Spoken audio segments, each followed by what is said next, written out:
Mirad quién me ha pasado por aquí a saludar. ¿Qué? ¿Tienes muchos fans tú por aquí, ¿Sí? ¿Qué? ¿Te gusta el micro?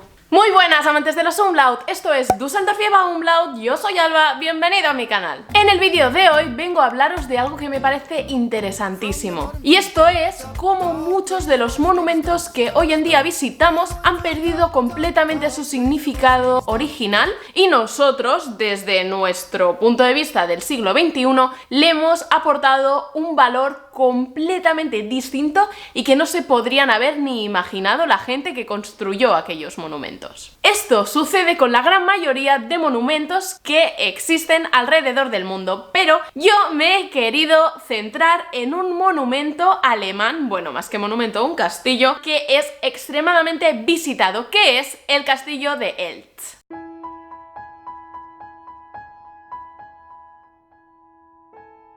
¿Y cómo me he sentido inspirada para hacer este vídeo? Pues justamente porque quería hacer un vídeo solamente sobre el castillo de Eltz, explicándoos el porqué de su construcción, su historia y todos estos detalles históricos y artísticos que a mí tanto me gusta explicarte. Pero ¿qué pasa? Que en vez de encontrar muchísima información sobre su historia, encontraba mucha otra información sobre cómo llegar allí, qué hacer y cuál es la sensación que a las personas que lo han visitado les ha transmitido este castillo. Y claro, tampoco me sorprende que se haya escrito de este modo sobre este castillo, porque sí que es verdad que es toda una experiencia preciosa llegar hasta allí, porque está en medio de la montaña y tienes que hacer un buen rato de senderismo hasta llegar hasta allí y luego te lo encuentras allí solitario con todas las montañas que lo rodean y realmente la sensación que te transmite es muy de cuento. Y ahora vamos a analizar exactamente por qué tenemos esta sensación.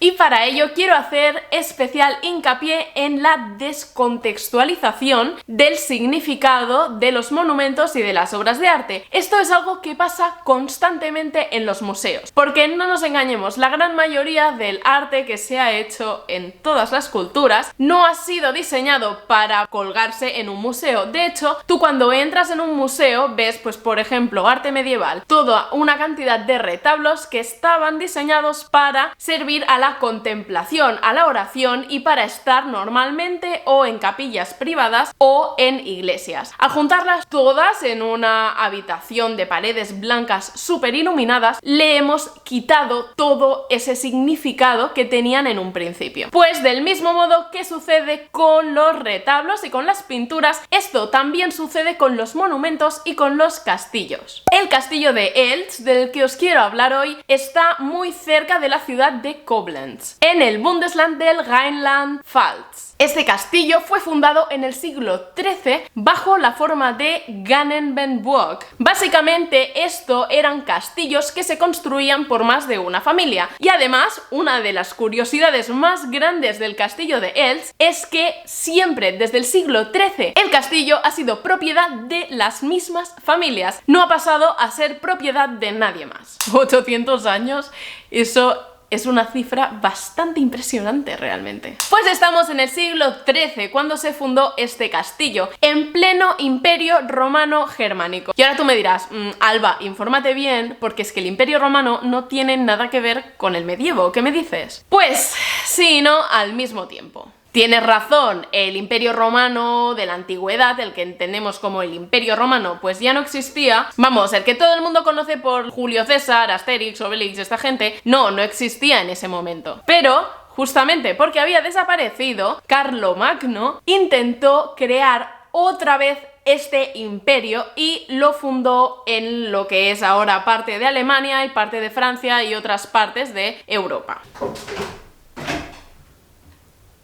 De hecho, la ciudad de Aachen sería clave para la formación de este imperio. Pero de todo esto os hablaré más adelante, así que suscríbete a este canal. Y así no te lo vas a perder. El motivo por el que se construyó este castillo fue para servir de fortaleza para aquella zona. Básicamente, en pleno siglo XIII, las fortificaciones eran algo fundamental a nivel defensivo. ¿Por qué? Pues porque había muchísimos ladrones en los caminos de las montañas montañas, y también muchos bandidos que pretendían robar las riquezas de las personas nobles. Entonces las personas nobles necesitaban construirse un castillo para que esas riquezas fueran para ellos y no para los bandidos. Es por ese motivo que, aunque una sola familia no se pudiera pagar un castillo entero, pues se lo dividían entre varias familias. Concretamente, como podéis saber si vais a verlo, este castillo está en medio de la montaña con un gran foso, y realmente hoy en día, pues con GPS y más o menos sabiendo dónde está, puedes llegar bastante fácilmente. Pero en ese momento nadie sabía dónde estaba, y obviamente pues no había internet, no había Google Maps, era como...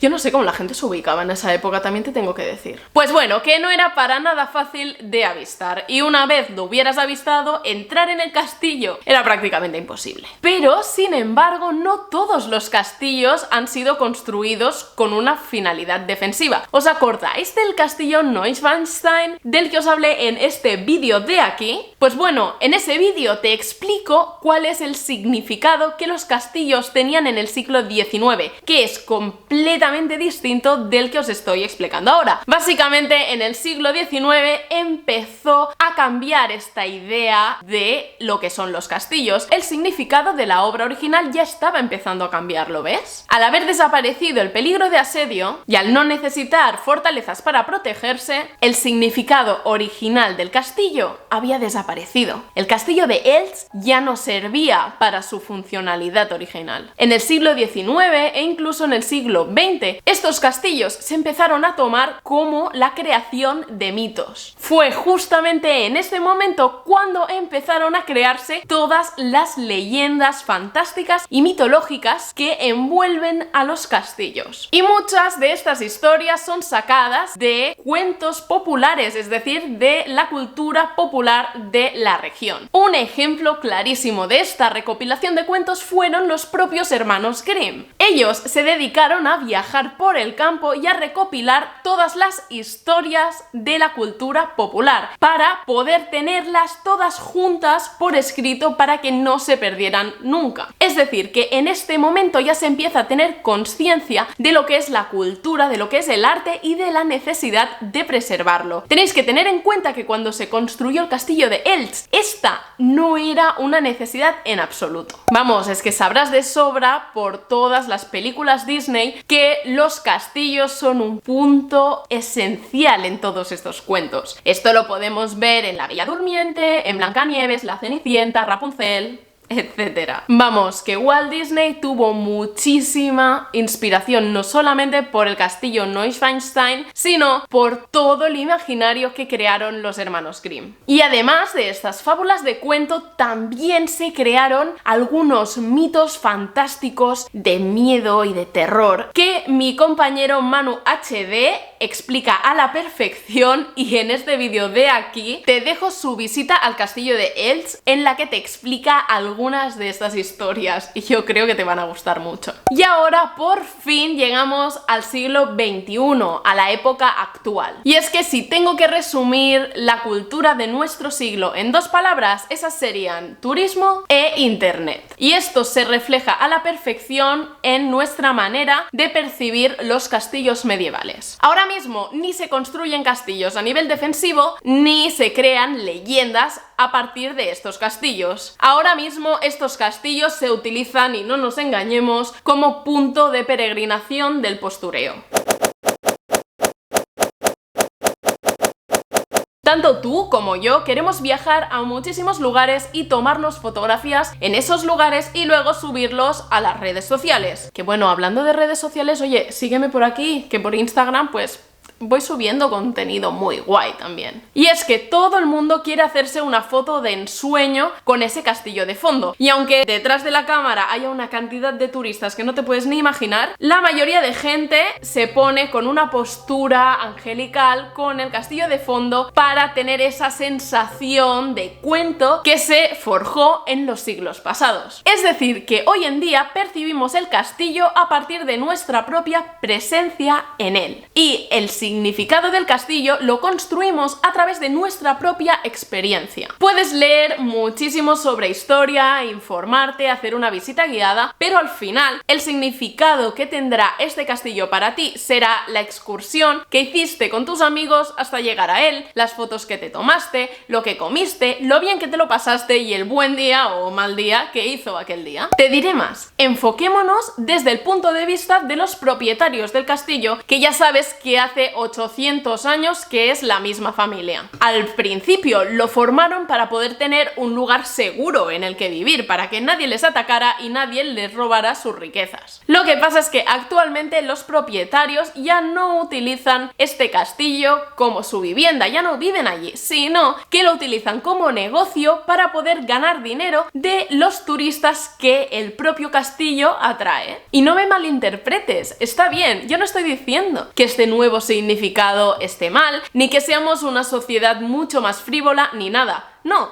por suerte, hoy en día, aquí en este país al menos, tenemos la suerte de no necesitar construirnos un castillo para poder sentirnos seguros. Eso es algo muy positivo y en lo que realmente la sociedad pues ha evolucionado un montón. Lo que quiero venir a decirte es que veas este cambio de significado, este cambio de paradigma y cómo la sociedad ha ido mutando a través de los tiempos. Creo que es súper importante tener esto en cuenta. Y también creo que es súper interesante poder comprender qué es lo que significó cada monumento y cada obra de arte en el momento en el que se creó y hoy en día. Esto hace que podamos dialogar entre nosotros y que podamos comparar cómo es nuestra sociedad en comparación a las sociedades anteriores a la nuestra. Y también podemos llegar a imaginarnos cómo será en el futuro. Así que te voy a lanzar una pregunta. ¿Cómo crees que se verá y cómo crees que será este castillo y tantos otros castillos alrededor del mundo en el futuro? Puedes dejármelo aquí abajo